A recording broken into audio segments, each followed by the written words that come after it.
Hola chicos, ¿qué tal? ¿Cómo están? Hoy el temita que vamos a abordar va a ser falla cardíaca descompensada. Vamos a hablar de definición, conceptos, diferencias y etiologías, ¿ya? Fisiopato, manejo clínico, qué enfermedades se relacionan a la falla cardíaca descompensada, porque es una patología bastante grande, aborda bastantes temas. Entonces, vamos a empezar. Este es nuestro índice donde vamos a hablar de tratamiento farmacológico, manejo clínico en emergencia, cómo aplicar el ABC en estos casos cuando intubamos, principios hemodinámicos también. Los objetivos de la clase es que ustedes puedan reconocer la presentación clínica, identifiquen perfiles hemodinámicos, realicen manejo inicial adecuado, saber cuándo dar diuréticos, vasodilatadores inotrópicos positivos y que puedan detectar shock cardiogénico precozmente. Vamos a ir ahondando un poco más de por qué el shock cardiogénico es bastante importante saber detectar. Entonces, empezamos, pues, ¿no? Empezamos por la importancia clínica, chicos. Más que nada la importancia clínica de esto es que tiene bastante relevancia clínica. Ya es una de las causas más frecuentes de hospitalización, ya en 65 años con una alta mortalidad intrahospitalaria, ¿ok? Eleva la tasa de reingresos por día. Entonces, principal motivo de consulta es porque el paciente va a venir con disnea, viene con edema y viene con intolerancia al ejercicio. ¿Ok? Entonces, la mortalidad va a aumentar si tu paciente tiene hipotensión, hipoperfusión, insuficiencia renal, hiponatremia, lactato elevado y shock cardiogénico. ¿Ya? Esto vamos a ir andándole un poco más adelante mientras hablamos de la clase, y también es importante saber que tengan un concepto importante. Es que la congestión, que va a ser una palabrita clave, es la principal causa de consulta urgente y progresión de la enfermedad. ¿Ok? Entonces, hay bastantes puntos claves que tenemos que tener en cuenta y vamos a ir ahondándolo en lo que son definiciones, porque hay bastantes definiciones antiguas, hay bastantes definiciones nuevas, entonces es importante saber y tener una clave para esto, pues, ¿no? Entonces, ya diciendo todo eso, vamos a empezar ya por preguntarnos qué es la falla cardíaca descompensada, antes llamada o a veces llamada insuficiencia cardíaca aguda, ¿ya? Insuficiencia cardíaca aguda.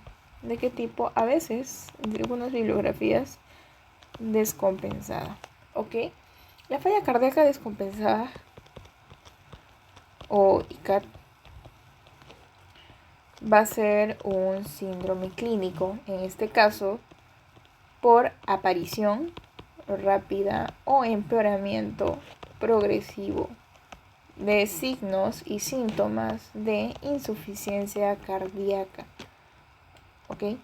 De insuficiencia cardíaca previamente estable o de novo, que esto condiciona a congestión,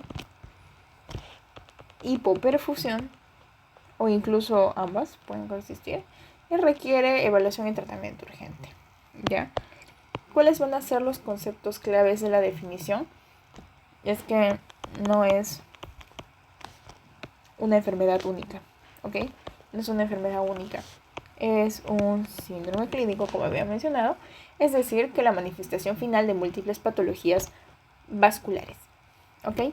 ¿Cuáles son las patologías vasculares en este caso? Pueden ser la cardiopatía isquémica, puede ser hipertensión, pueden ser valvulopatías, pueden ser miocardiopatías, arritmias y miocarditis.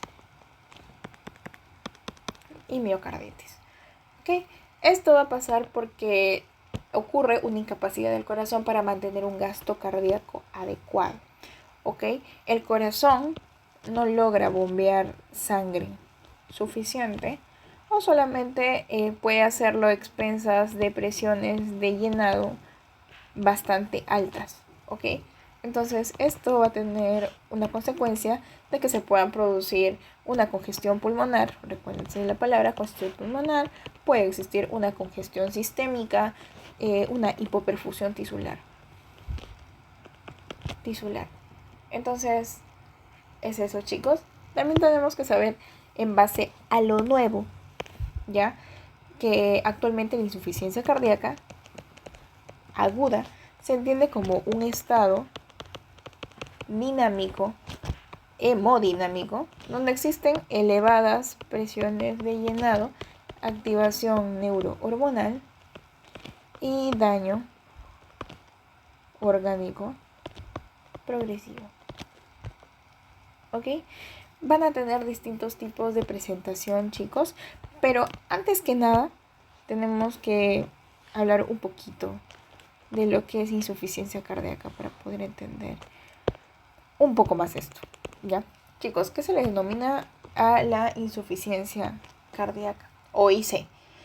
Básicamente es toda situación en la que el corazón no es capaz de mantener volumen minuto, en este caso adecuado, ¿ya? Adecuado. Para que pueda facilitar el retorno venoso y satisfacer las necesidades de todos los tejidos. En este caso se debe a una disminución de su capacidad contráctil, contráctil por una alteración primaria que puede ser miocárdica o secundaria, que pueden ser por procesos sistémicos que desembocan a un fallo, este es mi corazón, a un fallo ventricular. ¿Sí? Fallo ventricular. Puede ser la insuficiencia cardíaca derecha o puede ser la insuficiencia cardíaca izquierda, ¿ya? Si recordamos por la clínica del paciente, más que nada la izquierda son sintomatologías de hipoperfusión tisular y congestión pulmonar, y la derecha son síntomas de congestión sistémica, ¿ya? Y también puede ser biventricular, que son otras bibliografías, pues, ¿no? Que involucra síntomas más mixtos. Entonces, conociendo esto, podemos ver los tipos de presentación, que como había mencionado anteriormente,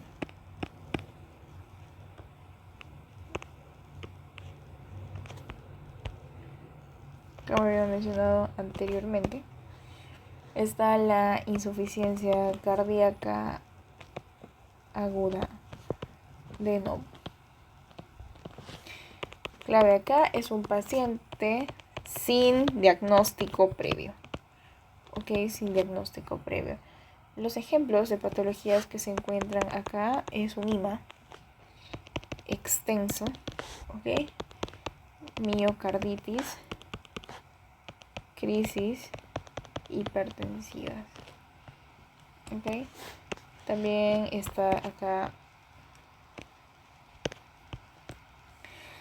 la insuficiencia cardíaca crónica descompensada, ya, que es una de las más frecuentes, ya. Es una de las más frecuentes, que es un paciente con insuficiencia cardíaca conocida, que en este caso empeora por infección, FA rápida,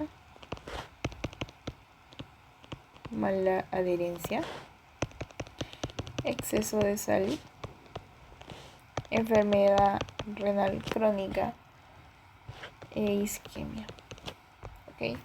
Entonces, ya conociendo esto, podemos ir al componente hemodinámico y por qué es bastante importante. Normalmente en falla cardíaca descompensada se usa bastante terminología un poquito rara, ¿ok?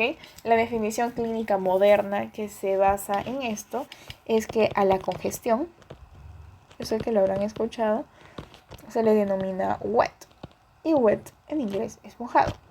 Y a la perfusión se le denomina como cold o warm, ¿ya?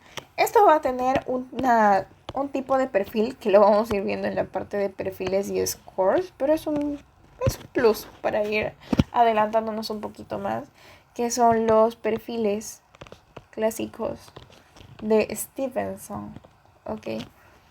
Que más que nada, a ver, ahí está, que determina perfil, congestión, chicos, y perfusión. ¿Ok? Entonces vamos a ir completándolo. En este caso va a ser caliente, seco. En congestión, no. Y en perfusión, conservada. ¿Ok? Si es un paciente con un patrón caliente, húmedo, si va a haber congestión, va a estar conservada.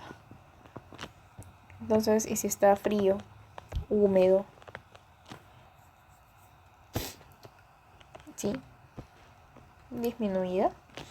También es frío, seco, no, disminuido. Es importante saber que el perfil más frecuente en emergencias es el de caliente, húmedo, ¿ya? O sea, ya vamos a ir andando un poco más. Y bueno, la definición operativa en emergencias es que se pueda sospechar de una falla cardíaca descompensada si el paciente viene con disnea aguda, con ortopnea, con hipoxemia, crepitantes, un BNP elevado, y especialmente si tiene antecedentes cardiovasculares, cardiomegalia, un FEBI reducido y la respuesta a diuréticos, ¿ya?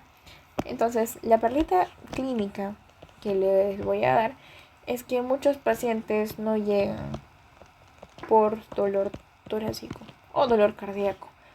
La presentación más común es la disnea progresiva, ¿ok? Y muchas veces la congestión ya estaba presente días o semanas antes del ingreso, ¿ok? La falla cardíaca descompensada no solamente es una retención de líquidos, chicos, también es importante saber eso. Es inflamación, es activación neurohormonal, es congestión, y es disfunción endotelial y lesión multiorgánica progresiva. Por eso cada episodio de descompensación empeora el pronóstico y aumenta la mortalidad futura del paciente. Entonces, ya conociendo un poquito más todo esto, vamos a pasar a factores de riesgo y etiologías, ¿ok? Entonces, hay etiologías desencadenantes y factores desencadenantes, también factores de riesgo en estos pacientes, que más que nada tenemos que hacernos la pregunta de falla cardíaca descompensada, que valga la redundancia con su mismo nombre, es ¿por qué se descompensa? Se descompensa mi paciente. Ok, entonces esta es nuestra pregunta de base. Y también tenemos que responder que la falla cardíaca descompensada va a ocurrir cuando un corazón previamente compensado, ¿ya?, pierde la capacidad de mantener un gasto cardíaco adecuado. O sea, bueno. O aparecen presiones de llenado elevadas. O sea, las presiones a nivel del corazón están demasiado elevadas. ¿Ok? Esto generalmente va a ocurrir por una progresión de enfermedad cardíaca de base, o sea, una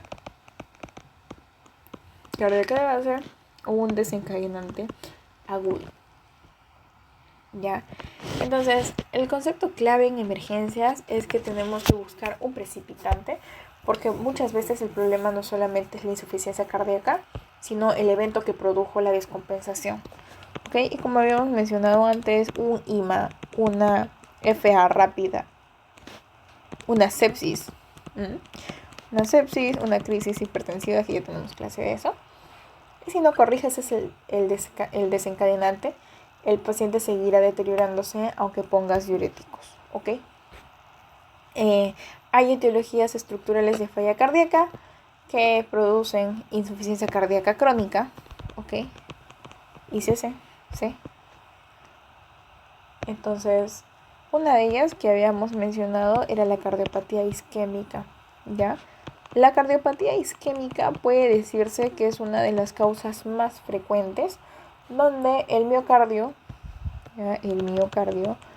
va a perder la capacidad contráctil, que puede ser por necrosis, que puede ser por fibrosis o que puede ser por remodelado ventricular, ¿ya? Los ejemplos, como habíamos dicho, era un IMA, como siempre, y muy aparte de eso puede ser una enfermedad coronaria multivaso o una isquemia crónica, ¿ya? ¿Cómo se descompensa el paciente? Que pueda tener nuevamente un infarto agudo del miocardio, pueda tener una isquemia aguda, pueda tener una arritmia o pueda tener una ruptura mecánica. ¿Ok? Entonces, esa es una de ellas. Vamos a poner acá. Uy.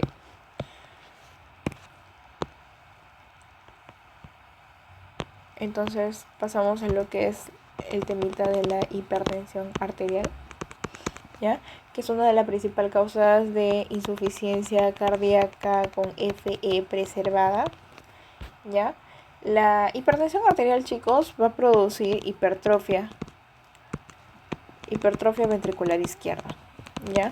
Puede producir rigidez ventricular y puede producir disfunción diastólica, ¿ya? Entonces, ¿qué pasa? Pequeñas elevaciones de presión producen edema pulmonar severo, ¿ok? ¿Recuerdan lo de crisis hipertensiva? Entonces, por crisis hipertensiva puede desencadenar edema agudo de pulmón, flash, o sea, rápido, ¿ya? O una insuficiencia cardíaca hipertensiva, que también lo habíamos mencionado. Okay, la característica clásica es que el paciente tiene que ser hipertenso, tiene que estar disnéico, sudoroso y congestivo. Okay, no necesariamente hipervolémico, disculpen.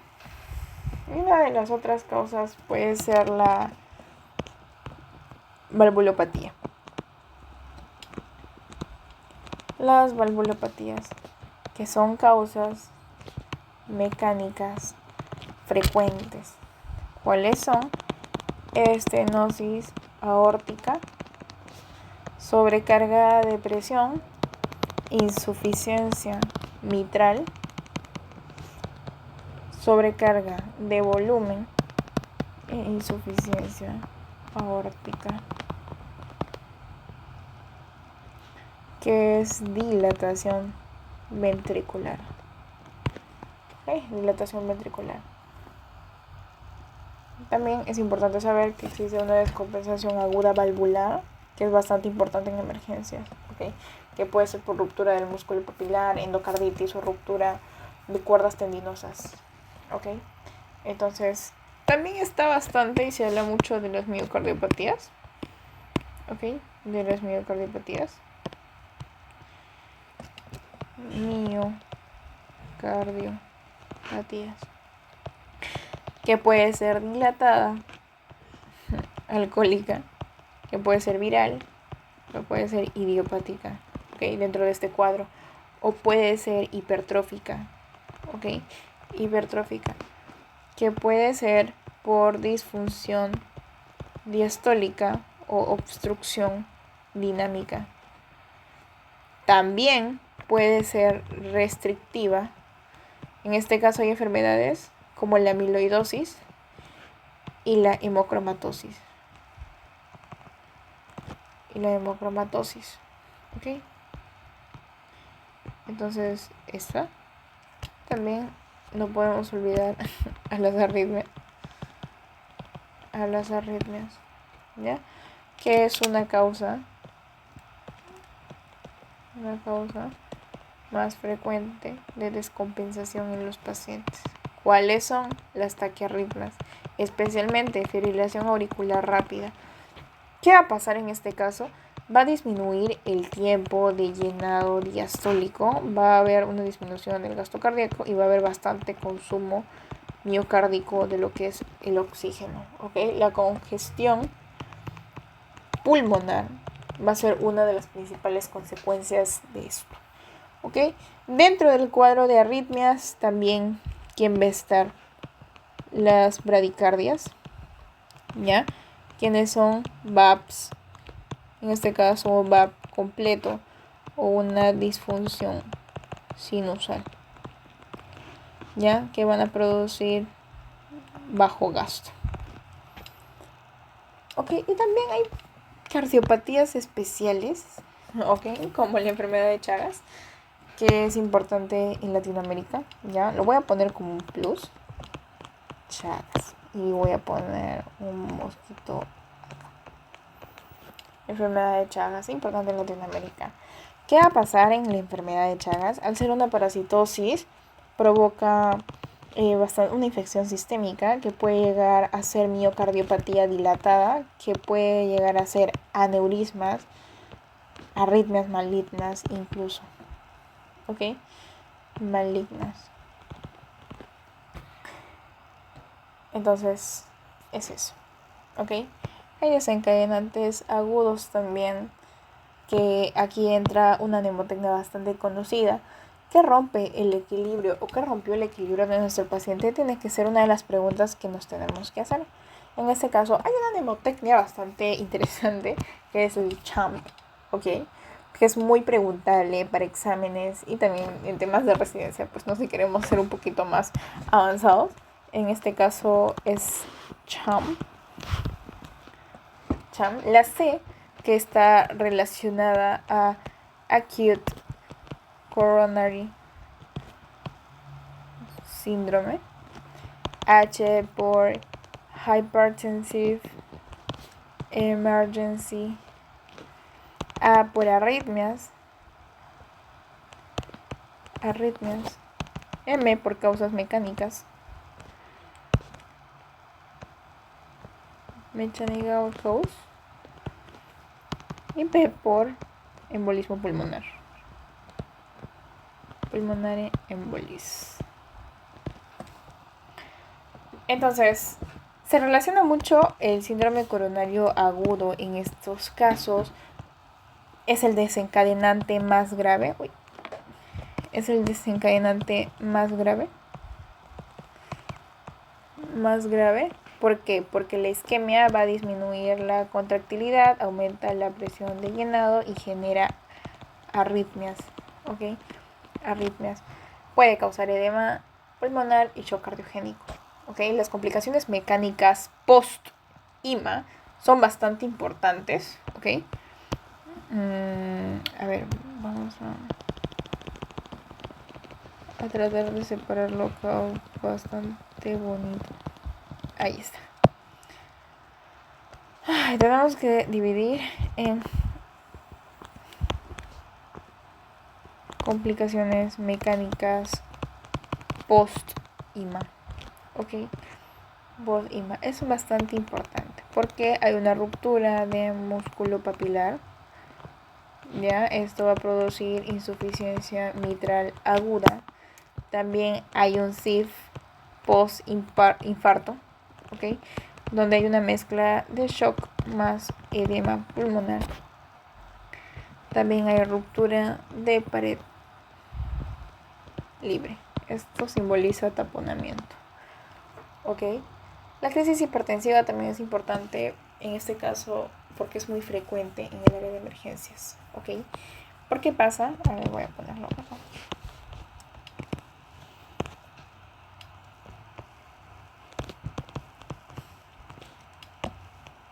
La presión elevada va a aumentar la poscarga y empeora la relajación ventricular. Entonces, ¿qué pasa? El ventrículo izquierdo no logra eyectar adecuadamente. Y el resultado de todo esto es un edema agudo de pulmón o una disnea súbita, ¿ok? Severa. Y también se habla mucho de arritmias, fibrilación auricular y causas mecánicas, que puede ser por ruptura septal, taponamiento, disfunción progresiva. Tromboembolismo pulmonar es uno de los diagnósticos diferenciales y desencadenantes. Aumenta por la poscarga del ventrículo derecho. Nunca olvidar eso, ¿ok? Entonces, es eso, chicos. También puede ser por incumplimiento terapéutico, insuficiencia renal, porque hay una relación renal, cardiorrenal, porque el riñón sostiene sodio y agua. Puede ser por anemia también y por fármacos, que es bastante preguntado también, ¿ya? Que en estos casos, ya vamos a ponerlo acá como una fija. Fármacos, factores desencadenantes. ¿Cuáles son los fármacos? En este caso AINES. ¿Por qué? Por retención de NA y H2O. Corticoides. por retención hídrica. También están los diazolidinoinas, que van a causar edema.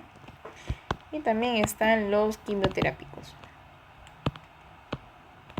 quimioteps, que van a ser la trastuzumab y las antraciclinas, que va a producir cardiotoxicidad. Ok, entonces esos son nuestros factores desencadenantes, ¿ya? Y también se relaciona bastante que hay mecanismos finales de descompensación, que independientemente de la causa, todo termina produciendo bastante elevación de presiones de llenado, activación neurohormonal. ¿A qué nos referimos con activación neurohormonal? Ya para terminar en esta parte de la explicación, ya vamos a ahondar en mecanismos finales de descompensación, que es algo bastante bonito, que como había mencionado, hay bastante elevación de presiones de llenado, hay activación neurohormonal. ¿Cuál es esa? El sistema nervioso simpático, el sistema renina, angiotensina, aldosterona y la vasopresina, ¿ya? Disminución del GC, gasto cardíaco, y un daño multiorgánico, que puede ser renal, hepático y cerebral. ¿Ok? Entonces, es eso. ¿Ok? A nivel de lo que es factores de riesgo, que tiene más riesgo de descompensarse, chicos, favorece el desarrollo de insuficiencia cardíaca o aumentar la probabilidad de episodios de descompensación aguda, es que son pacientes con HTA, hipertensión arterial, un paciente anciano, hipertenso, disneico, saturando bajo, presión arterial sistólica en 200.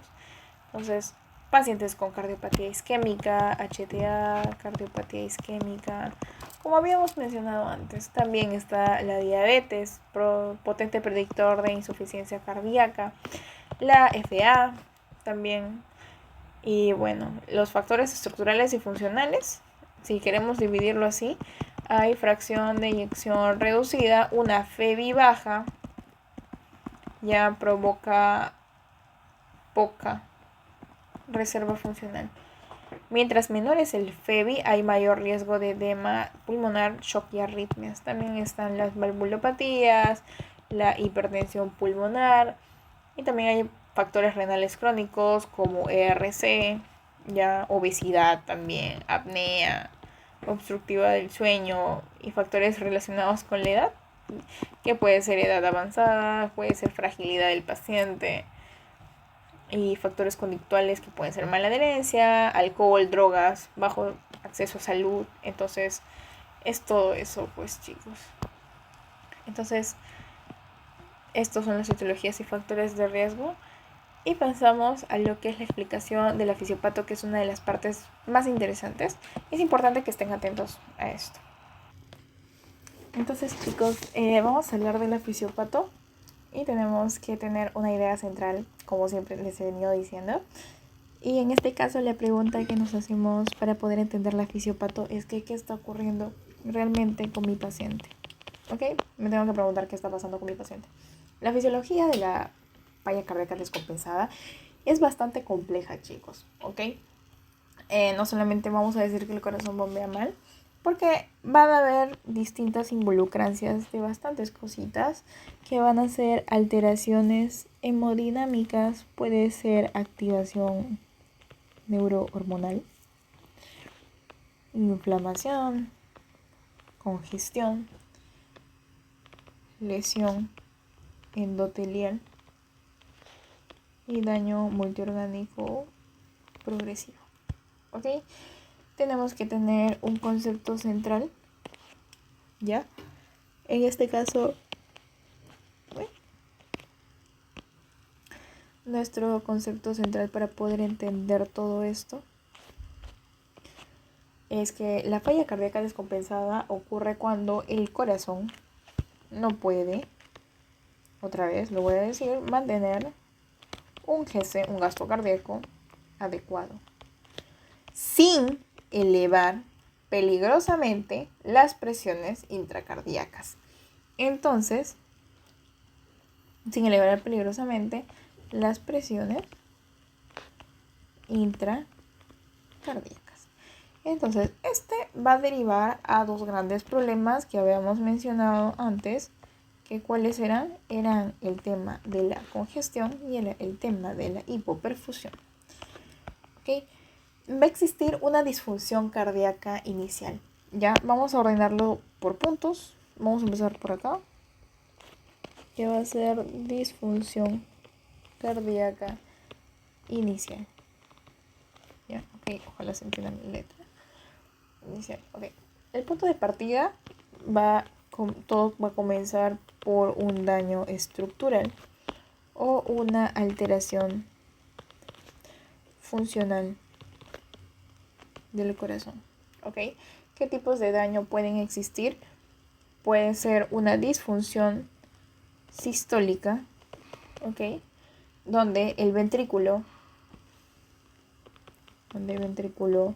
no puede contraerse adecuadamente. Entonces, ¿qué va a pasar en esto?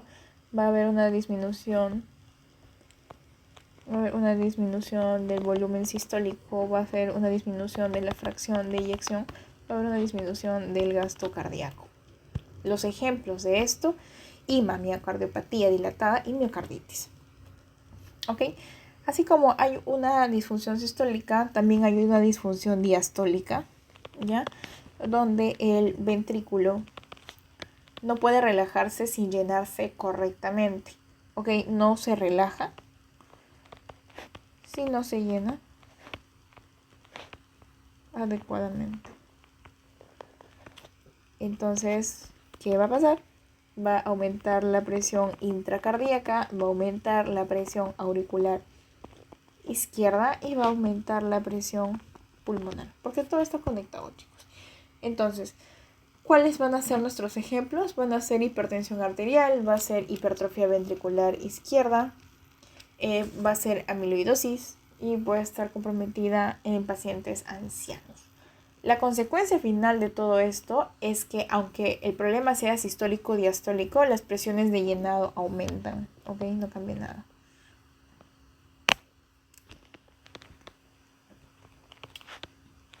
Aumenta. Y esto, que las presiones de llenado aumenten, inicia lo que es la congestión, chicos. Ok, y entonces acá vamos a seguir explicando lo más importante, ¿ya? En este punto 2.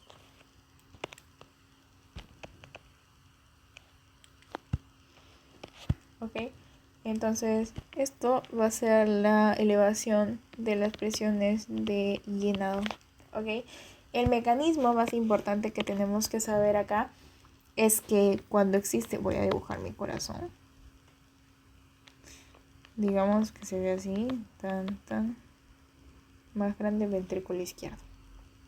Ok, cuando falla el ventrículo izquierdo falla, ¿qué pasa? Hay restos, hay sangre residual.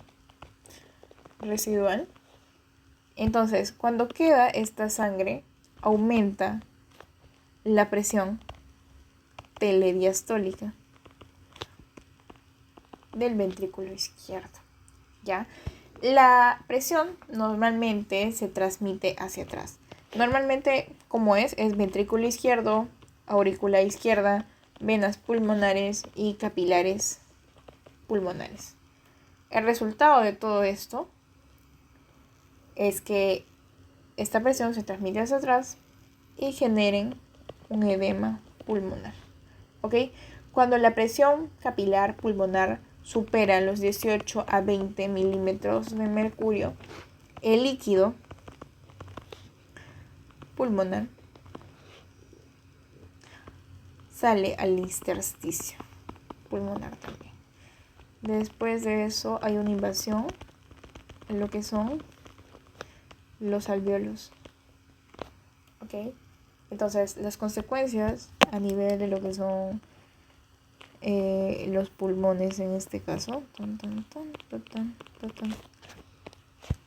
los pulmones, es que ¿Recuerdan el tema de la compliance? Disminuye la compliance pulmonar, aumenta el trabajo respiratorio, hay una alteración del intercambio gaseoso y hay producción de isquemia. ¿Ya? Esto va a ayudar a generar la clínica, que es disnea, ortopnea, crepitantes, disnea paroxística nocturna, tos espumosa rosada. ¿Ya? Importante saber, chicos, la ortopnea es cuando el paciente se acuesta y aumenta el retorno venoso. Entonces, el ventrículo izquierdo no puede manejar este volumen y esto empeora la congestión pulmonar. Y a propósito del caso, el tema de lo que es la congestión severa, vamos a ir hablando de esto. Bueno, no severa, congestión sistémica. Congestión sistémica. ¿Por qué? Porque si falla el ventrículo derecho, no hay insuficiencia cardíaca avanzada. No, a ver, de nuevo. Si falla el ventrículo derecho o hay insuficiencia cardíaca avanzada, disculpen, la presión venosa sistémica aumenta. ¿Ok? Las consecuencias de esto puede ser a nivel del hígado, como es sistémica, este es mi hígado, que va a tener mi hígado, puede aumentar su tamaño, puede hacer hepatomegalia, puede haber congestión hepática y todo eso. También están nuestros riñones, que hay congestión venosa renal y hay una disminución del filtrado glomerular. Y a nivel del sistema venoso puede generar edema, ascitis e ingurgitación yugular. El concepto moderno importante es saber que la congestión venosa, antes se pensaba que el problema renal era de bajo gasto. ¿Ya? Hoy se sabe que la congestión venosa renal es igual o más importante. ¿Ok? Solamente es eso. Y esto nos lleva al punto número 4, que es una disminución del gasto cardíaco, o sea, una hipoperfusión. Recordar que el gasto cardíaco es igual a la frecuencia cardíaca por el volumen sistólico. Entonces, cuando disminuye el volumen sistólico o la contractilidad, va a disminuir el gasto cardíaco. ¿Ok? Entonces, ¿qué ocurre entonces? Los órganos reciben menos sangre, en este caso el órgano, y lo vamos a hacer, y sus consecuencias, a nivel del riñón, acá riñón, la consecuencia es que el paciente tenga oliguria, a nivel del cerebro, el paciente tenga alteración del sensorio o confusión, a nivel de la piel, puede estar una piel fría, ¿ya? A nivel del hígado, puede haber lesión hepática, y el corazón, más isquemia, ¿ok? Los signos clínicos de hipoperfusión es la piel fría, el llenado capilar lento, a nivel de exámenes, lactato elevado, hipotensión, oliguria y alteración mental, ¿ok? Eso es importante. Y después, recuerdan que habíamos mencionado a lo de la activación neurohormonal, ¿ok? El corazón intenta compensar de cierta forma, entonces cuando el gasto cardíaco baja, el cuerpo humano, medio raro mi cuerpecito, el cuerpo interpreta y piensa, oh, ¿qué está pasando? Hay falta de volumen, ¿ok? Hay falta de volumen. Entonces voy a activar sistemas compensadores a nivel de lo que es mi cuerpo, pues, ¿no? En este caso es el sistema nervioso simpático, que ¿qué va a hacer? Tratando de compensar, puede generar taquicardia, vasoconstricción y aumento de la contractilidad. Inicialmente ayuda, ¿ok?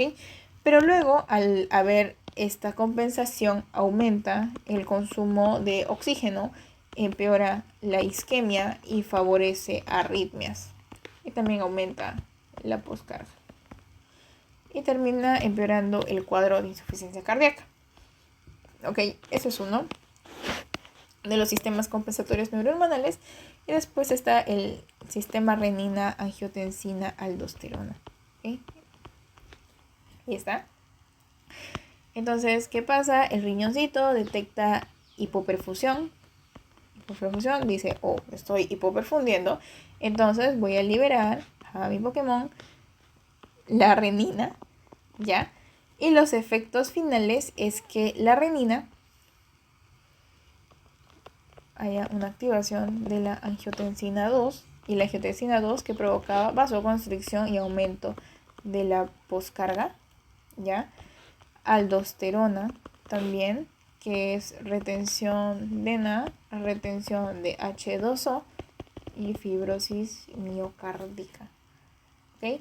Y el resultado de todo esto es más congestión. ¿Ok? Más congestión.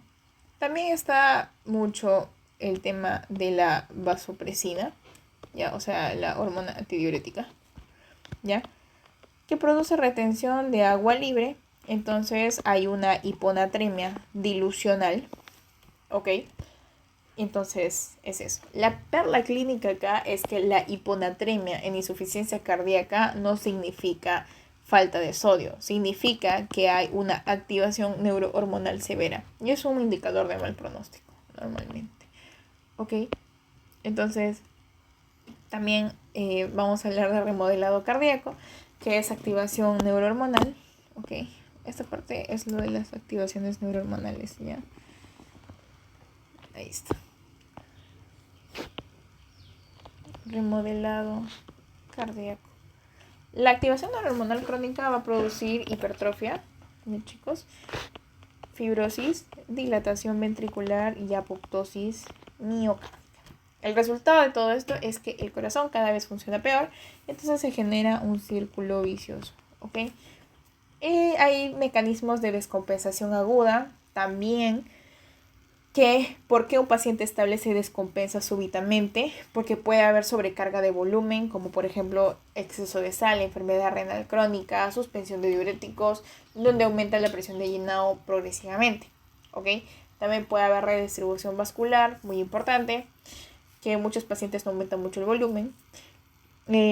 Lo que ocurre es que hay una vasoconstricción súbita y entonces la sangre se redistribuye, ¿ok? Hacia una circulación pulmonar. ¿Ok? Entonces, vamos a añadir otra hojita más porque no lo quiero borrar para que puedan tenerlo. Y espérenme unos minutos. Entonces, ya agregué la hojita. Entonces, vamos a hablar de lo que es la fisiopato del edema agudo de pulmón. Ok, entonces, empezamos. Ok, chicos. Entonces, voy a ponerlo acá: fisiopato de edema pulmonar agudo. ¿Cómo empieza?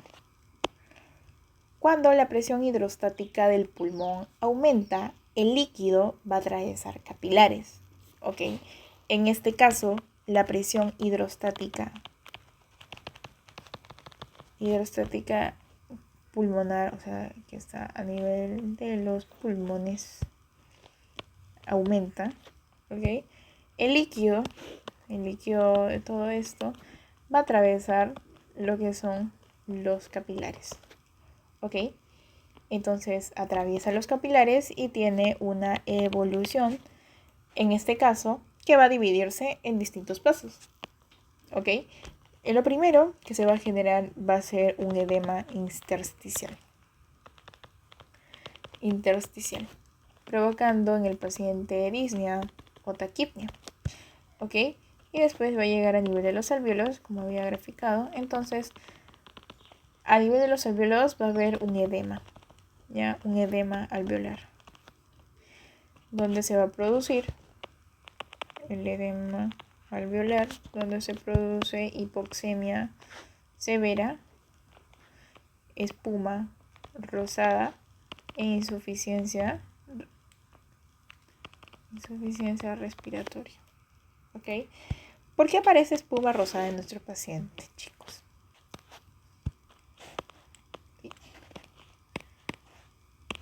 Espuma rosada en nuestro paciente. ¿Por qué? Porque a nivel del líquido alveolar va a haber lo que es el surfactante y los eritrocitos, ¿ok?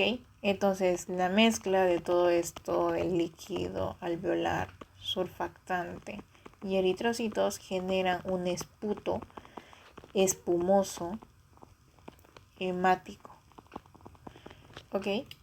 Entonces, generan esto. Esta es la explicación de lo que es el edema. Y después vamos a hablar de lo que es el shock cardiogénico, que ya lo hemos estado diciendo desde inicios. Entonces, hay que explicarlo, pues, ¿no? Shock cardiogénico, chicos. Un tipo de shock, que es la fase final de la hipoperfusión, por así decirlo. Final phase hipoperfusion, ¿ok? Fase final de la hipoperfusión. ¿Qué va a pasar? Ocurre cuando el corazón no logra mantener una perfusión tisular, ¿ok? Entonces el resultado es que hay una disminución de la presión, hipotensión, haya hipoxia celular y haya metabolismo anaerobio, ¿ok? Entonces al haber metabolismo anaerobio, ¿qué va a pasar? Va a haber una elevación de lo que es el lactato, ¿ok? Entonces, hablando de un círculo vicioso, ¿cuál es el círculo de shock? Hay una disminución del GC, hay una disminución de la perfusión coronaria, hay una disminución de la contractilidad, hay más isquemia y hay más shock. ¿Ok? Entonces, ya hablando de shock, edema pulmonar agudo, ¿cuál es la interacción cardiorrenal? Porque al ser una enfermedad que deriva a falla multiorgánica, hay interacción cardiorrenal. Entonces, muy importante en el tema de emergencias, ¿ok? Interacción cardiorrenal. ¿Qué ocurre? Es que va a haber una congestión renal, este es mi riñón, aumenta la presión venosa renal, disminuye el filtrado glomerular. Además de eso, el sistema nervioso simpático y el sistema renina, angiotensina, aldosterona empeoran la vasoconstricción renal. ¿Ok? Entonces la vasoconstricción renal a este nivel está empeorada. Entonces hay un síndrome cardiorrenal. ¿Ok? A nivel del tema de inflamación y disfunción endotelial, hoy se sabe que en insuficiencia cardíaca existe inflamación sistémica, estrés oxidativo, lesión endotelial, y esto va a producir fibrosis, trombosis y progresión de la insuficiencia cardíaca. ¿Ok? Entonces, ¿es eso? Pues no. Y nada, esa era la fisiopato. ¿Ok? Entonces, si yo les pregunto de forma rápida, la fisiopato de falla cardíaca descompensada es un desequilibrio entre capacidad de bombeo, ¿ok? Capacidad de bombeo, presiones de llenado y mecanismos compensadores neurohormonales. El problema no es solamente de un corazón débil. El verdadero problema es una congestión, activación neurohormonal y daño multiorgánico continuo, ¿ok? Entonces, el tema de la congestión es un tema bastante amplio porque el concepto más importante en insuficiencia cardíaca descompensada es que si hay una cosa que debemos de entender perfectamente es que la congestión en la mayoría de pacientes es porque no mueren inicialmente por bajo gasto cardíaco, sino que mueren por ser hospitalizados o por congestión, ¿ok? Además, la congestión persistente es el principal predictor de rehospitalización y mal pronóstico. Chicos, ahondando más un poco de lo que es la congestión, porque en fisiopato lo hemos hablado de manera un poco más corta, ¿ok? ¿Qué entendemos por lo que es congestión? Y por acá está esto. Entonces lo vamos a escribir acá, ¿ok? El tema de congestión, chicos. ¿La congestión qué es? Es un aumento patológico de las presiones de llenado a nivel cardíaco, que esto va a producir una acumulación de líquido en los pulmones o sistema venoso. ¿Okay? Ya conociendo eso, en palabras simples, el corazón no logra manejar la sangre que llega a ¿ya? Entonces la sangre se acumula hacia atrás y aumenta la presión venosa y el líquido se sale de los vasos, ¿ok? Sale al intersticio. El resultado de todo esto hay edema, ¿ya? Edema, ya son edema. ¿Por qué pasa esto? Porque en el ventrículo no inyecta bien o no se relaja bien, ¿ok? Entonces, si queremos explicar paso a paso, si falla el ventrículo izquierdo, la sangre queda retenida. Entonces, en ventrículo izquierdo, en aurícula izquierda, en venas pulmonares y capilares pulmonares, aumenta la presión hidrostática pulmonar, ¿ok? ¿Y qué hace la presión hidrostática pulmonar? La presión hidrostática pulmonar empuja este líquido fuera del capilar pulmonar. Entonces, el líquido primero invade a lo que es el intersticio, ¿ok? Y luego va a invadir a los alvéolos, que es todo esto. ¿Ok? El resultado, edema pulmonar. Edema pulmonar. Y por eso el paciente llega disnéico y hipoxémico. Pues, ¿no? Entonces, es todo eso. La parte de la congestión. También habíamos hablado de lo que es los sistemas compensatorios neurohormonales.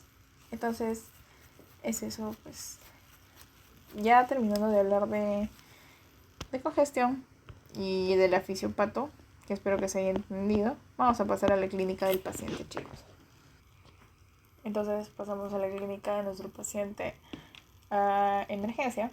¿Cómo llega nuestro paciente? La clave principal va a ser la disnea, chicos. La clínica se produce por los mecanismos de congestión y hipoperfusión, eso ya sabemos. Entonces, la sintomatología principal va a ser la disnea, ¿ok? Es el síntoma más frecuente.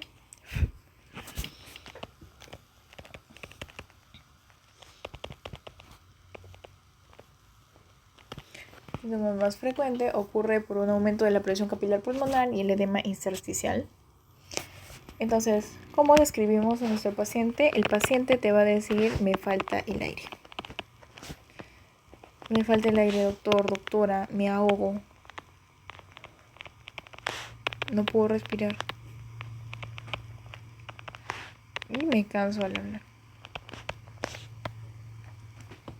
La evolución típica de esto es que inicialmente se genere una disnea de esfuerzo, ¿ok? Y luego haya disnea en el reposo, después ortopnea y después disnea paroxística nocturna. ¿Okay? Importante saber que la gravedad de la disnea no siempre refleja la gravedad hemodinámica. ¿Okay? El paciente puede estar muy disneico, pero hipertenso, hiperfundido, o poco disneico y el paciente puede estar incluso en shock. ¿Okay? Entonces, la ortopnea va a ser muy característica de lo que es la insuficiencia cardíaca. ¿Okay? De lo que es la insuficiencia cardíaca. La pregunta clásica es, ¿con cuántas almohadas duerme mi paciente? ¿Por qué ocurre? Porque cuando el paciente se acuesta, se va a dormir. Aumenta lo que es el retorno venoso, entonces el ventrículo izquierdo no maneja el volumen extra, o sea, se sobresatura, y entonces aumenta lo que es la congestión a nivel de los pulmones, la congestión pulmonar. ¿Okay? Entonces, la clínica típica es que el paciente dice que se duerme sentado, usa varias almohadas y evita el decúbito, pues, ¿no? Y en la parte de la disnea paroxística nocturna, el paciente despierta súbitamente, sensación de ahogo, y necesita sentarse o abrir la ventana.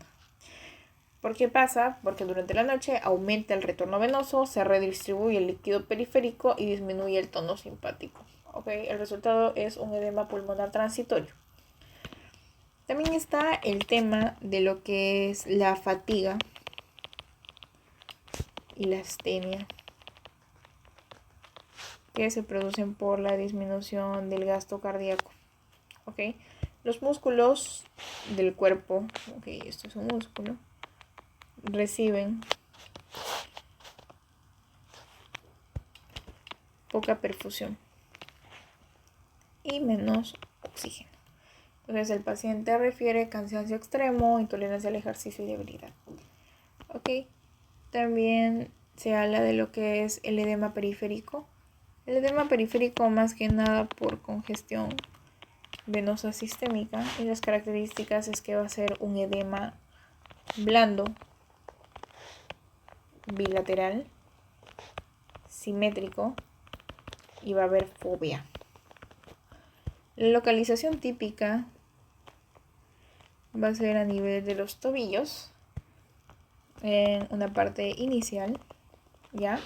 Y en parte avanzada ya va a ser un poco más generalizada, que ahí en piernas, en muslos, en sacro, incluso puede ser tema de lo que ya pueda venir siendo una nasal, pues, ¿no? Entonces también es importante saber que hay un aumento de peso, ¿ok? El paciente puede ganar varios kilos en días, por eso ocurre, bueno, por esto es la explicación de que está reteniendo bastante sodio y hay bastante retención hídrica, ¿ok? El paciente también puede llegar con tos, que puede ser seca nocturna irritativa, y si hay edema alveolar severo, el esputo es espumoso rosado, ¿ya? Si hay edema alveolar severo, esputo rosado, ¿ok? Fija. También el paciente puede llegar con palpitaciones que va a sugerir fibrilación auricular, TB, extrasístoles. Ok, también dolor torácico, pensar síndrome coronario agudo, isquemia aguda y edema pulmonar hipertensivo. Ok, entonces eso, chicos. También va a haber ingurgitación yugular, también va a haber edema periférico. En el caso de la ingurgitación yugular va a ser un signo importantísimo, en este caso porque hay un aumento de la presión venosa central. La ingurgitación yugular, y acá lo vamos a ir viendo a nivel de lo que es el examen físico, ¿ok? El examen físico, chicos, tenemos que ver que nuestro paciente frecuentemente, el paciente respira rápido, hay uso de musculatura accesoria y no puede completar frases. ¿Por qué pasa esto? Porque el pulmón se congestiona, hay compliance disminuida y hay hipoxemia. Y hablando de hipoxemia, hay por edema pulmonar y al mismo tiempo por edema alveolar. Ya el paciente va a tener una saturación de oxígeno bastante baja. En este caso puede ser leve, moderada, con congestión inicial y severa en edema alveolar masivo. ¿Ok? Un hallazgo clínico de estos son los crepitantes, y los crepitantes que van a significar la apertura de alvéolos llenos de líquido. ¿Ok? Llenos de líquido. Las características inicialmente pueden ser crépitos vivasales o pueden ser difusos en caso de crépitos graves. ¿Ok? Ojo, un paciente con insuficiencia cardíaca avanzada no puede tener crepitaciones, especialmente en pacientes obesos o con insuficiencia cardíaca crónica severa. ¿Okay? Tema de ingurgitación yugular es un signo bastante importante. Signo importante que refleja aumento de la presión venosa central. ¿Cómo se evalúa? Le decimos al paciente que se ponga en un ángulo de 45 grados y se observa venas yugulares. Sugiere congestión sistémica de aumento de la presión AV. ¿Okay? Entonces, después pasamos al edema periférico, que indica congestión venosa sistémica, y también podemos escuchar ruidos cardíacos como el S3, que es el galope ventricular, se produce por un llenado rápido del ventrículo dilatado. Sugiere aumento de presiones de llenado y insuficiencia cardíaca avanzada. También hay soplos para ver insuficiencia mitral, estenosis aórtica y complicaciones mecánicas, ¿ok? Hepatomegalia y ascitis. Los signos de hipoperfusión van a ser bastante importantes porque la piel puede estar fría, puede haber un llenado capilar lento, puede haber alteración mental, puede haber hipotensión o liguria. Y las presentaciones clínicas importantes es que en caso de un edema agudo de pulmón, el paciente es normalmente dramático, por así decirlo, y frecuentemente. Paciente en edema agudo de pulmón está extremadamente disneico, sudoroso, diaforético, ansioso y ortopneico, ¿ok? Ortopneico. Los hallazgos que se tiene es que el paciente tiene una SAT baja, va a tener crepitantes difusos, va a tener espuma rosada, va a tener hipertensión frecuentemente. Otro escenario, shock cardiogénico. Igual, saturación baja, crepitantes difusos, shock cardiogénico. El paciente, como viene frío, viene hipotenso, viene oligúrico y el paciente viene confuso. Hallazgos, lactato elevado, hipoperfusión y falla multiorgánica. Falla derecha. ¿Qué pasa acá? Congestión sistémica predominante, ¿ok? Mi paciente viene con edema, ascitis, hepatomegalia e ingurgitación yugular marcada, ¿ok? Entonces, la clasificación de Stevenson, para decirlo de forma más simple, por acá vamos a explicarlo nuevamente, es que la clave en emergencias tiene que ser algo rápido. Si dice caliente, es porque el paciente está perfundido, ¿ok? Si dice frío, es porque el paciente está hipoperfundido. Si dice húmedo, es que el paciente está congestionado. Y si dice seco, es porque el paciente no está congestionado. ¿Ok? Perla más común es que el paciente venga con un cuadro caliente y húmedo, que significa que el paciente está congestivo, está normotenso y está perfundido. Y el perfil más peligroso es que si el paciente viene frío y húmedo, que es que está congestivo y está hipoperfundido, que es un alto riesgo de shock y de muerte. ¿Ok? Entonces, es eso, la clínica del pacientito. Y ahorita vamos a andar en el ABC en emergencias. ¿Ok? Importante saber que cuando un paciente con falla cardíaca llega a emergencias, no solamente preguntamos si está congestionado, también está húmedo seco, está caliente o frío. ¿Qué desencadenó esto? ¿Hay hipoperfusión o hay edema pulmonar o shock? ¿Ok? Todo esto define al diagnóstico y al triaje en emergencias. Entonces, pasamos a el ABC en emergencias, chicos. En este caso, al paciente crítico con insuficiencia cardíaca, esos pacientes pueden deteriorarse en minutos, ¿ok? Lo primero que tenemos que estabilizar al paciente y después diagnosticar. Ya, los objetivos de esto es identificar la amenaza vital inmediata, ¿ok? La idea más importante es que insuficiencia cardíaca descompensada, la congestión mata por insuficiencia respiratoria, la hipoperfusión mata por shock cardiogénico, ¿ok? Entonces, en el ABC buscamos si el paciente está ahogándose o si está entrando en shock. Okay. En la A de vía aérea, primeramente tenemos que preguntarnos si el paciente protege la vía aérea. Que evaluamos nivel de conciencia,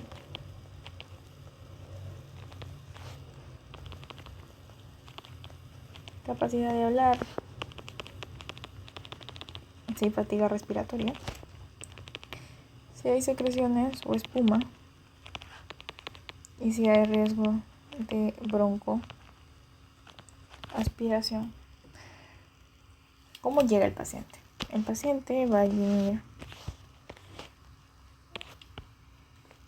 de forma leve, moderada, que es un paciente que habla frases completas o puede mantener la vía aérea permeable.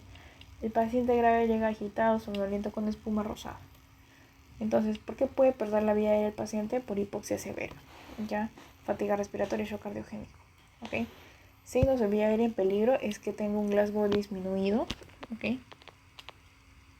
Un Glasgow disminuido, incapacidad para hablar, tenga respiración agónica, somnolencia progresiva, secreciones abundantes y agotamiento respiratorio. La pregunta es que cuando intubamos al paciente, las indicaciones importantes es que haya fracaso de BNI, que haya deterioro neurológico, que haya agotamiento respiratorio o hipoxemia refractaria.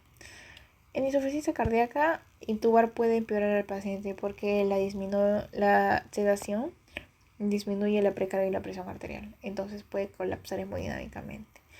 Entonces la perla acá es que se preparan vasopresores para intubar antes de intubar al paciente con el shock, ¿okay? Antes de intubar. En la parte de respiración, el componente más importante de muchos pacientes es que se tiene que evaluar la frecuencia respiratoria, la saturación de oxígeno, el trabajo respiratorio, la auscultación, la fatiga y el patrón ventilatorio. ¿Ok? Entonces, ¿qué produce la disnea? En este caso, la congestión pulmonar disminuye la compliance, llena el intersticio, los alvéolos, altera el intercambio gaseoso. El paciente se está ahogando. Entonces, hay síntomas respiratorios importantes, en este caso la taquipnea, que frecuentemente la frecuencia respiratoria va a estar mayor a 24 o 30. ¿Okay? ¿Por qué ocurre? Porque el pulmón está rígido y porque hay hipoxemia y edema intersticial. Ver si hay uso de musculatura accesoria, hay ortopnea, hay crepitus, ¿okay? Crepitantes, hay sibilancias.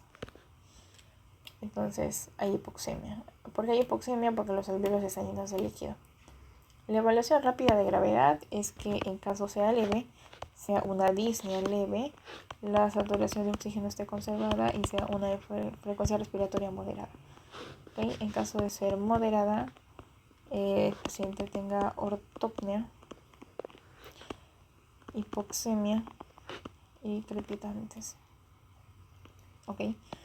Y en caso sea grave, tengo una saturación menor a 90, fatiga, silencio auscultatorio, espuma rosada.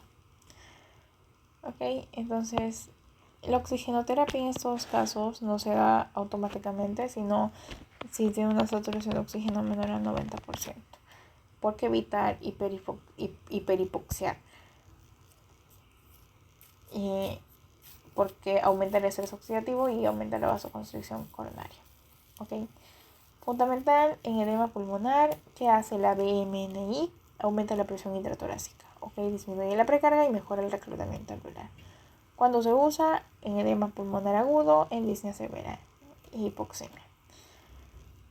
¿Okay? En este caso, en la parte de circulation, la clave hemodinámica es que el paciente perfunde adecuadamente. Se evalúa con presión arterial, frecuencia cardíaca, pulsos, temperatura de piel, llenado capilar, diuresis y estado mental. El tema de la perfusión.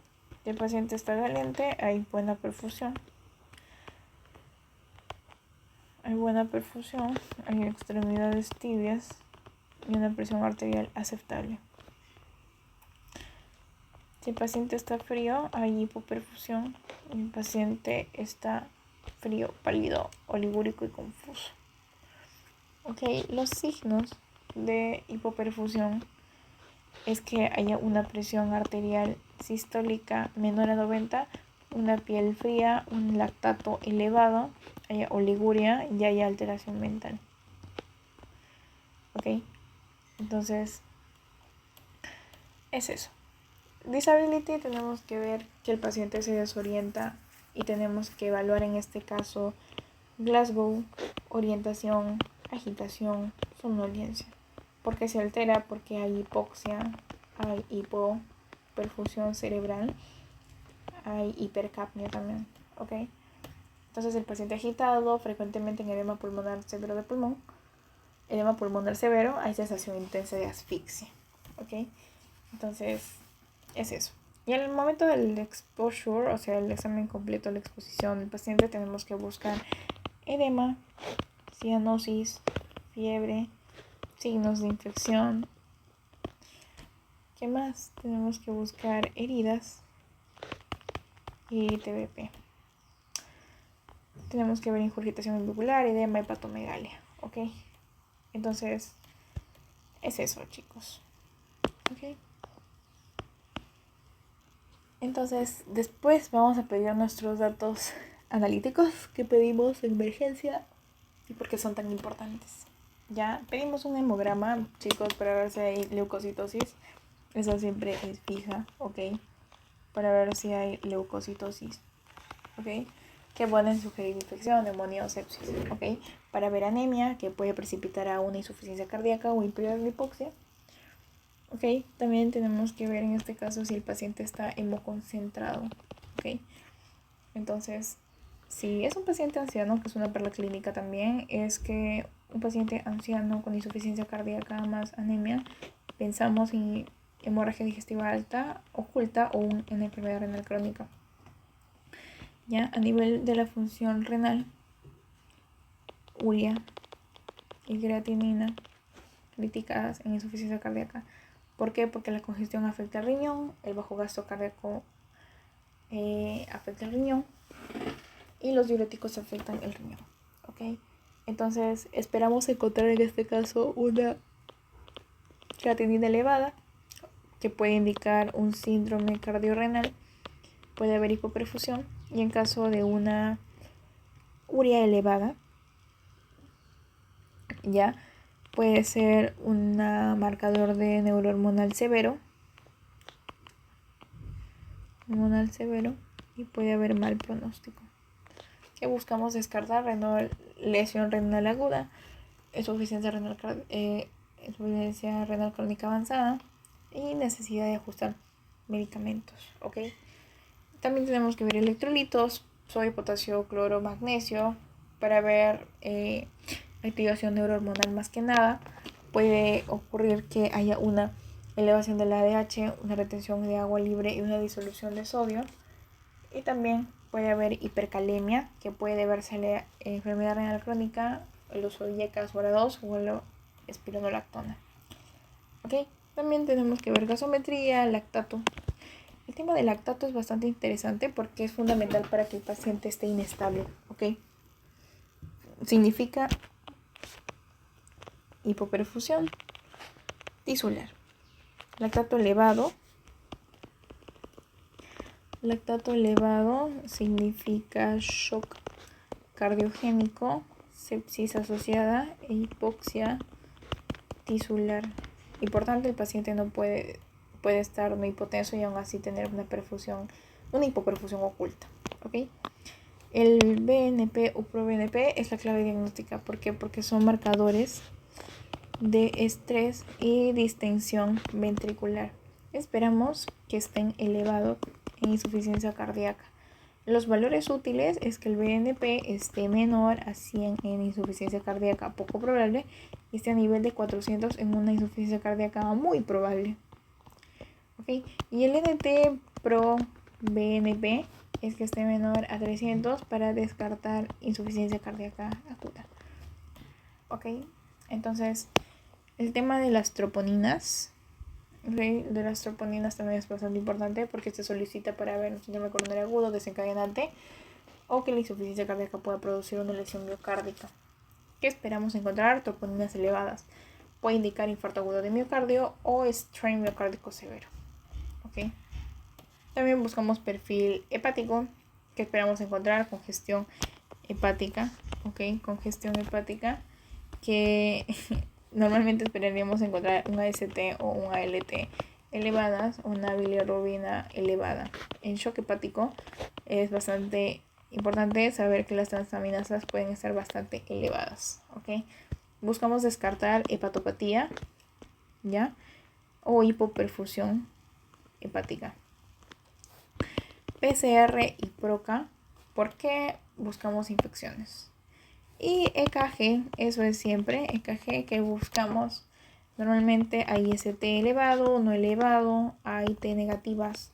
¿Por qué importa? Porque puede haber también arritmias, hipertrofia ventricular izquierda. Entonces, BCRI también. Ok, entonces buscamos todo eso. En la radiografía, buscar cardiomegalia, que sugiere insuficiencia cardíaca crónica, congestión pulmonar, también redistribución vascular, vasos apicales prominentes. Y también se pueden ver líneas B de Kerley, sugieren edema intersticial. ¿Ok? Edema alveolar, imagen bilateral, periliar, alas en mariposa y derrame pleural, frecuentemente bilateral o derecho predominante. Buscamos descartar neumonía, neumotórax, derrame masivo, EPOC severo. ¿Ok? A nivel del ecocardiograma, porque es bastante importante la eco, vamos a evaluar más que nada la FEBI, ¿ok? Alteraciones segmentarias, ¿ok? Que pueden sugerir isquemia o infarto agudo de miocardio, valvulopatías o ventrículo derecho. Se busca a nivel del ecocardiograma, a nivel del ventrículo derecho, si hay dilatación o falla ventricular derecha. También se busca derrame pericárdico y se busca descartar taponamiento cardíaco, complicaciones mecánicas o shock obstructivo. En caso de los POCUS, que cada vez son bastante importantes, a nivel de pulmón se van a hacer las líneas B, que sugieren edema pulmonar, BCI, ventrículo dilatado o poco colapsable, o congestión venosa a nivel del corazón, FEBI, ventrículo derecho o derrame. Y es eso, pues, ¿no? Y en la parte de biomarcadores, que también son bastante importantes, ya, también se habla mucho de que el BroNP, BroNTP, entonces es eso, chicos. Ok, entonces vamos a pasar a la parte de lo que es la ecografía. Ok, ya vimos la parte de pulmón, de los POCUS, que es ultrasonido dirigido por preguntas clínicas. Ok, que puede ser ecografía pulmonar, ecocardiografía, evaluación de BCI, evaluación venosa, monitoreo dinámico. Ok, entonces es eso. Pues no, lo más importante va a ser la ecografía de pulmón para ver distintos consolidados o ver cómo se encuentra nuestro pulmón. Ok, entonces vamos a pasar a diagnósticos diferenciales. Y en la parte de diagnósticos diferenciales vamos a hacerlo un poquito más rápido. Es importante saber que a nivel de origen pulmonar,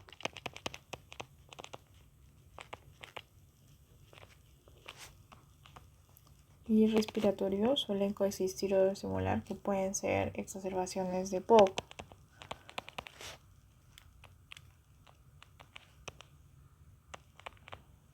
asma bronquial, neumonía, embolismo pulmonar, síndrome de dificultad respiratoria aguda también. Y de origen cardíaco no insuficiente puede ser incluso un síndrome coronario agudo, pueden ser arritmias severas. Okay. De origen sistémico metabólico puede ser LRA, que puede ser enfermedad renal crónica o lesión renal aguda, cirrosis, síndrome nefrótico, insuficiencia venosa crónica también. Y bueno, esos podrían ser nuestros diagnósticos diferenciales, chicos. Y a propósito del caso de shock cardiogénico, que explica lo que es el shock cardiogénico y por qué es tan importante, pues, ¿no? La forma más grave de falla cardíaca, chicos, es que el corazón ya no logra mantener la vida tisular, ¿ok? En este caso, el shock cardiogénico es un estado de hipoperfusión, ¿ya? Es un estado de hipoperfusión tisular causado por falla primaria del corazón. Entonces, hay una perfusión inadecuada que puede tener caso de hipotensión leve o una presión arterial aparentemente normal y estar hipoperfundido. ¿Ok?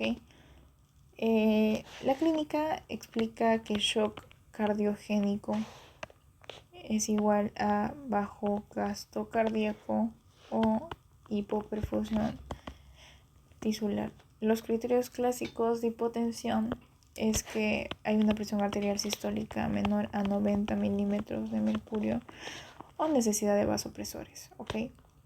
Más datos de la hipoperfusión, puede haber oliguria, piel fría. Entonces, es eso. Puede haber hipoperfusión sistémica, activación neurohormonal, chicos, por el riñón, sistema renina angiotensina y aldosterona, sistema nervioso simpático. Entonces, todo eso. ¿Ok? Hay una isquemia coronaria también, hay un círculo vicioso de lo que es el shock. Y ahí la causa más frecuente es el IMA, el infarto agudo de miocardio. ¿Por qué? Porque gran cantidad de miocardio deja de contraerse. Entonces esto avanza a una insuficiencia cardíaca descompensada. Ya puede haber arritmias, complicaciones, post-IMA. Entonces es eso, chicos. ¿Ok? Hay una clasificación de SCAI bastante importante que pregunta más que nada el riesgo, pre-shock, shock clásico y deterioro de shock. ¿Ok? Entonces también nos va a ayudar los exámenes complementarios a saber si estás hipoperfundido, hemoconcentración y todo eso, pues, ¿no? Y ya. Y vamos a pasar a nuestros fármacos, que son bastante utilizados en emergencias. El manejo farmacológico en emergencia es que cada fármaco depende del perfil hemodinámico. ¿Ok? En falla cardíaca descompensada no solamente existe un medicamento hemodinámico, sino varios. ¿Ok? Entonces, los diuréticos son la base del manejo inicial y también del manejo de la congestión. El objetivo de los diuréticos es eliminar la IH2O, disminuir la presión de llenado, mejorar la congestión pulmonar y sistémica. ¿Por qué son tan importantes? Porque la mayoría de pacientes llegan húmedos, es decir, pacientes llegan con edema pulmonar, edema periférico, ingurgitación yugular y disnea. Los diuréticos de ASA son los más importantes. En este caso, la furosemida. ¿Ya? El mecanismo de acción de esto es que va a inhibir el cotransportador sodio-potasio 2-cloro. ¿Ok? A nivel de lo que es la asa ascendente de Henle. La asa ascendente de Henle. El resultado es que va a ser natriuresis, diuresis, disminución de volumen intravascular y disminución de la presión de llenado ventricular. Va a tener efectos hemodinámicos. Incluso antes de orinar va a haber una venodilatación leve y hay una disminución de la precarga. En caso de que tenga un efecto hemodinámico tardío, va a haber una eliminación real de volumen. ¿Ok? La dosis en emergencia para diuréticos, un paciente sin diuréticos crónicos va a recibir de 20 a 40 mg intravenoso y un paciente con diuréticos crónicos es una dosis intravenosa igual o mayor a la dosis total diaria. ¿Ok? Por ejemplo, si un paciente toma 40 miligramos bioral cada 12 horas, 80 mg por día. Entonces, se inicia mínimo 80 miligramos intravenosos. ¿Ok? Entonces, ¿qué esperamos de esto? Una diuresis adecuada, generalmente mayor a 100 a 150 ml por hora inicial. ¿Ok? Entonces, puede haber efectos adversos como hipocalemia, arritmias, hipomagnesemia, hipovolemia. ¿Ok? La resistencia diurética también está bastante preguntable, que es una respuesta insuficiente a la pese a dosis adecuadas, porque ocurre en pacientes con insuficiencia renal crónica, congestión renal, y ¿qué se hace? Se aumenta la dosis, hay infusión continua, y también te tiene que tener una terapia secuencial. Y se agrega tiazidas, pues, ¿no? Si agregamos tiazidas, ¿cuáles son? La metolazona y la hidroclorotiazida. ¿Por qué ayudan? Porque bloquean la reabsorción distal compensatoria. Ok, Ok, entonces después pasamos a los vasodilatadores que disminuyen la precarga, la poscarga y la presión de llenado. ¿En quiénes? En pacientes húmedos, hipertensos y normotensos, sin perfusión. Los beneficios de esto es que alivia rápido la disnea, mejora el edema pulmonar y disminuye el estrés ventricular. Que se da nitroglicerina. El mecanismo es que esto genera NO, óxido nítrico, y produce vasodilatación.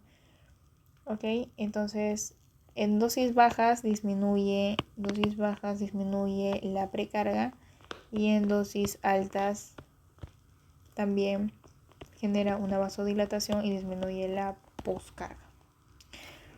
Ok, la importancia clínica es que en edema pulmonar agudo disminuye rápidamente la presión pulmonar. Ok, la vía intravenosa, y también está el nitroprusiato, pues no, entonces es eso, que pueden ser intravenosas con la dosis adecuada. Los inotrópicos, en caso para hipoperfusión, la idea clave es que no se usan porque el paciente esté congestionado, se usa cuando hay una disminución del bajo gasto cardíaco, hay hipoperfusión. Las indicaciones es que el paciente esté frío, hipotenso, oligúrico y lactato elevado y un shock cardiogénico. ¿Ok? Que se usa la dobutamina. Al ser un agonista beta 1 aumenta la contractilidad. También algo de la beta 2 que hace una vasodilatación leve. Los efectos que va a generar va a ser una elevación del gasto cardíaco, va a ser una elevación del volumen sistólico y hay una mayor perfusión de órganos. ¿Ok? También hay la milridona, que es un inhibidor de la PN3, ¿okay? Que produce inotropismo y vasodilatación, que es útil en pacientes con beta-bloqueadores y hipertensión pulmonar. ¿Okay? Lo voy a poner acá. Milridona.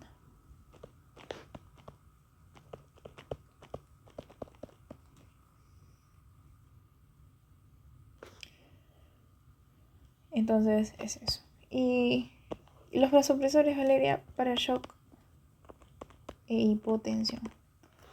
¿Ok? Indicado en pacientes con shock cardiogénico con hipotensión, un MAP e hipoperfusión, que se usa norepinefrina, que es un vasopresor de elección. El mecanismo es que es un agonista alfa 1 que va a generar vasoconstricción y también algo de beta 1, pues no. El efecto aumenta la presión arterial y aumenta la perfusión coronaria. ¿Por qué es el mejor? Porque tiene menor riesgo de arritmias que la dopamina y mantiene una perfusión mejor. El objetivo es que hay un MAP mayor o igual a 65, ¿ok? La dopamina es menos usada y también se usa a veces la vasopresina. Entonces, muchos pacientes necesitan nore más dobu. ¿Por qué? Porque mejoran la presión y el otro mejora el gasto cardíaco. Entonces, es ese. Entonces, hacemos acá nuestro cuadrito de perfil hemodinámico y fármacos, ¿ok? Donde tenemos el perfil y tenemos al tratamiento. ¿Ok? Entonces, si un paciente llega caliente, húmedo, es importante dar diuréticos más vasodilatadores. Si un paciente llega frío, húmedo, es inotrópicos más vasopresores. Si un paciente llega frío, seco, evaluar fluidos más inotrópicos. Es un edema flash hipertensivo, nitratos o BMN. ¿Ok? Entonces, es eso. Y después vamos a pasar a scores y criterios, chicos, que es algo bastante fácil. Para evaluar la organización importante, tenemos que saber el perfil hemodinámico, el Norrie-Stephenson, como ya sabemos, que evalúa dos cosas, evalúa congestión y evalúa perfusión. Congestión, signos, edema, incrustación yugular o crepitantes, hipoperfusión del frío ligurio. Entonces, puede ser A, B, C y L, que es el perfil, congestión y perfusión. ¿Ok? Si es A, es seco, caliente. Si es B, es húmedo, caliente. Si es C, es húmedo, frío. Y si es L, es seco, frío. ¿Okay? El perfil B es el más frecuente, que es un paciente congestionado con perfusión conservada. ¿Okay? Manejo diuréticos vasodilatadores. ¿Ya, chicos? Entonces también está la clasificación de Forrester, que se basa en perfusión y perfusión capilar pulmonar. ¿Ok? Entonces las clases que tiene es del 1 al 4, que la clase al 4, frío húmedo, es el shock cardiogénico, que es congestión más hipoperfusión severa. ¿Ok? También se habla del NYHA para evaluar la disnea, el KILIP, el shock cardiogénico, y el SKY, que también es la más moderna en shock cardiogénico, que evalúa progresión del shock cardiogénico, que se basa en ABCDE, que es para riesgo de shock. Pues, ¿no? Entonces, es eso. Entonces, esos son los scores más importantes. Y ya integrándolo todo, chicos, pasamos a nuestros casos clínicos integrados. Entonces, pasamos a nuestro primer caso clínico, chicos. Que tenemos un paciente varón de 68 años que llega a emergencia por disnea súbita, progresión desde hace 3 horas. Ok, con tos en esputo espumoso rosado, sensación de muerte inminente, antecedentes de HTA, diabetes mellitus, insuficiencia cardíaca con un FEBI de 35%, mala adherencia al tratamiento y suspendió diuréticos hace 5 días. El ingreso paciente ansioso, sentado en trípode, diaforético taquipneo y severo. Presión arterial 210/120, frecuencia cardíaca 128 latidos por minuto, frecuencia respiratoria 334 respiraciones por minuto, saturación 82, temperatura 36.8. Examen físico, cardiovascular, ingurgitación yagular 2 cruces, S3 presente, taquicardia. Respiratorio, crepitos bilaterales hasta campos superiores, extremidades, edema bilateral, piel caliente. Perfil hemodinámico, caliente, húmedo. ¿Por qué? Porque hay congestión severa, hipoperfusión conservada. EKG, taquicardia sinusal, hipertrofia ventricular izquierda sin elevación del ST. Radiografía, cardiomegalia, patrón alveolar bilateral, alas de mariposa, redistribución vascular, POCUS, pulmón, múltiples líneas B, de Kerley difusas. BCI dilatada, poco colapsable. Corazón, FEBI reducida. Entonces, tenemos laboratorios donde el BNP salió en 2800, troponina leve elevación, creatinina 1.4, sodio 131, lactato 1.8, gasometría, hipoxemia y alcalosis respiratoria. Entonces, ¿cuál es el diagnóstico más probable? Sería un edema pulmonar agudo, ¿no? Cardiogénico. ¿Por qué? Porque el paciente está disneico, está ortopneico, hay crépitos difusos, hay HTA severa, hay un BNP que está bastante elevado, hay líneas B a nivel de lo que es el POCUS de pulmón y hay congestión pulmonar. ¿Cuál es el perfil hemodinámico? La respuesta es caliente, húmedo. ¿Por qué? Porque el paciente tiene congestión. ¿Cuál es el edema pulmonar? La ingurgitación yugular, las líneas B, pero tiene una perfusión conservada. ¿Por qué? Porque el paciente está con la piel caliente y el lactato está normal. ¿Cuál es el manejo inicial más adecuado para el paciente? ¿Qué tenemos que hacer? Dar BMNI, tenemos que dar nitratos y tenemos que dar diuréticos intravenosos. Entonces, ya recordando que la ventilación mecánica no invasiva es el BNI, por si acaso, chicos, ¿no? Los diuréticos intravenosos, ¿ok? Disminución. Ya, la explicación es que el BMNI disminuye el trabajo respiratorio, la precarga y el edema pulmonar. Y los nitratos en edema hipertensivo disminuyen la precarga y la poscarga. La furo en diuréticos descongestiona. ¿Y por qué debemos pasar líquidos? En este caso, porque el paciente ya está congestionado. ¿Ok? Entonces, es eso. Pues, ¿no? También es importante saber que los líquidos empeorarían el edema pulmonar. No debemos pasar líquidos, ¿ok? Entonces, 5. ¿Qué biomarcador ayuda más a confiar? Es el BNP. ¿Y cuál es el desencadenante más probable? Es que haya sido una crisis hipertensiva con una suspensión del tratamiento. ¿Ok? Entonces, La perlita del caso es que un edema pulmonar hipertensivo responde muy bien a ventilación mecánica no invasiva y a nitratos. Las troponinas ligeramente altas no significan infarto agudo de miocardio y las líneas B difusas bilaterales sugieren congestión cardiogénica. ¿Ok? Entonces pasamos a nuestro segundo caso clínico. Llega una mujer de 72 años, emergencia, con dolor torácico opresivo desde hace 10 horas, disnea progresiva, disminución del sensorio, oliguria. Antecedentes HTA, deslipidemia, fumadora y IMA previa. Al ingreso, somnolienta, diforética, pálida, fría. Signos vitales, presión arterial, hipotensa, frecuencia cardíaca, 122, frecuencia respiratoria, 30, saturación 86. Examen físico cardiovascular, incurgitación yugular 2 cruces, hay taquicardia, llenado capilar lento, hay crépitos bivasales, hay oliguria severa. ¿Ok? ¿Por qué el perfil hemodinámico sale frío y húmedo? Porque hay congestión pulmonar e hipoperfusión. Congestión e hipoperfusión. El EKG se ve una elevación del ST en V1 y en V4. A nivel del POCUS, el corazón, hay una fracción de eyección ventricular izquierda severamente deprimida y hay hipocinesia anterior extensa. Pulmón, hay líneas B difusas y hay un BCI dilatado.